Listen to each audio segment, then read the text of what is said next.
प्रधानमंत्री नरेंद्र मोदी ने अपने नए योद्धाओं को दी नसीहत, पिछले मंत्रियों के अनुभवों से ले सीख, लापरवाही की कोई जगह नहीं। प्रधानमंत्री की नई सेंट्रल कैबिनेट टीम ने अपना कामकाज शुरू कर दिया है। नई कैबिनेट की पहली ही मीटिंग में प्रधानमंत्री नरेंद्र मोदी ने मंत्रियों को नसीहत देते हुए कहा कि केवल मंत्रियों का काम मायने रखता है। उन्हें मीडिया की चकाचौंध में नहीं फंसना चाहिए और साथ ही गैर ज़रूरी बयानबाजी से भी बचना चाहिए। केंद्रीय कैबिनेट की सूरत तो बदल गई है, पर क्या रवैया भी बदलेगा? क्या इस बदलाव से पीएम मोदी के अच्छे दिन वाले वादे पूरे होंगे? कोरोना की मार झेल रही देश की अर्थव्यवस्था, स्वास्थ्य व्यवस्था और महंगाई की मार झेल रहे आम आदमी को क्या राहत मिल पाएगी? रेल मंत्री और पेट्रोलियम मंत्री का मंत्रालय तो बदल गया, लेकिन अभी तक नए मंत्री ने आकर ऐसा कोई ऐलान नहीं किया है कि पेट्रोल के दाम फिर से 60 रुपये हो जाएंगे। दिल्ली में आज भी पेट्रोल 100 रुपये लीटर है। महंगाई की बयार अपने चरम पर है। इसके साथ ही कोरोना की तीसरी लहर का संकट भी सामने है। ऐसे में नए स्वास्थ्य मंत्री मनसुख मंडाविया के लिए उनके हुनर की सबसे कठिन परीक्षा होने वाली है। कोरोना की पिछली लहर में स्वास्थ्य सुविधाओं की लचर व्यवस्था और सरकार की नाकामी मनसुख मंडाविया के सामने बड़ी चुनौती होगी। अगले कुछ दिनों में उठाए जाने वाले कदमों से तय होगा कि कोरोना और महंगाई के खिलाफ आगे की लड़ाई कैसे होने वाली है। केंद्रीय कैबिनेट में बड़े बदलाव हुए हैं। प्रधानमंत्री नरेंद्र मोदी की ये खासियत रही है, ये आदत रही है कि वो अचानक फैसले लेते हैं, अचानक बदलाव करते हैं।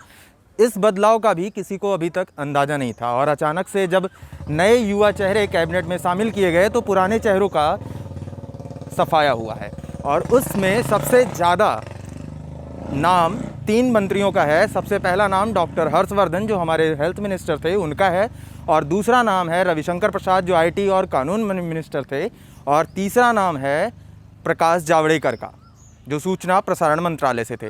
इन तीनों को अनएक्सपेक्टेड तरीके से हटाया गया है और इसकी वजह में सबसे बड़ी वजह जो डॉक्टर हर्षवर्धन को हटाने की रही वो ये थी कि हर्षवर्धन के समय में कोरोना केसेस भारत में बहुत बढ़े, ऑक्सीजन की कमी हुई, कई सारे अस्पताल, बेड्स, इन सारी चीज़ों की कमी रही और उसके बाद ये हेल्थ इंफ्रास्ट्रक्चर भारत का पूरी तरीके से लचर दिखाई दिया।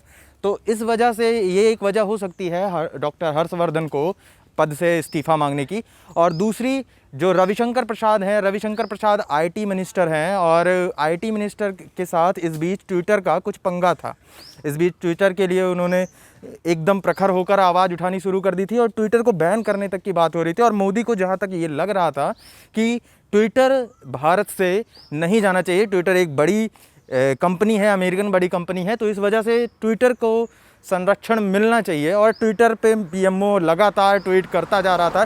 जिस बीच सारी चीज़ें जो चल रही थी उसके दौरान भी पीएमओ से लगातार ट्वीट होते जा रहे थे। पीएम मोदी के साथ उनके जो इतने सहकर्मी हैं उनके अंदर देखा गया थोड़ा सा उनकी शब्दों में, भाषा में, बोली में इसमें बदलाव देखा गया था। इसी के साथ प्रकाश जावड़ेकर जी का जो इस्तीफ़ा मांगा गया, प्रकाश जावड़ेकर जी जो कि आप के सूचना प्रसारण मंत्रालय है, मोदी की इमेज का ध्यान रखना इनका पूरा कार्य था। और इस पूरे प्रकरण में, इस पूरे कोरोना काल के समय में मोदी की इमेज काफ़ी हद तक प्रभावित हुई है। जैसे कि आप देख सकते हैं कि जो भारत में उनकी इमेज थी वो तो प्रभावित हुई ही, साथ साथ वो ग्लोबल नेता के तौर पर विदेशों में भी उनकी इमेज काफ़ी प्रभावित हुई। इस चीज़ का ख्याल रखना था प्रकाश जावड़ेकर को, इसमें भी वो नाकाम साबित हुए हैं। इसी वजह से हो सकता है कि ये वजह रही हो जो इन बड़े मंत्रियों का इस्तीफ़ा लिया गया है।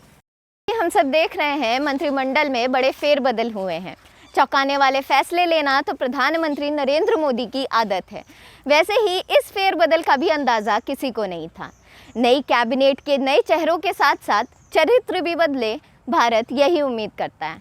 कैमरा पर्सन शिवेंद्र द्विवेदी के साथ मृणाली द्विवेदी, दिल्ली।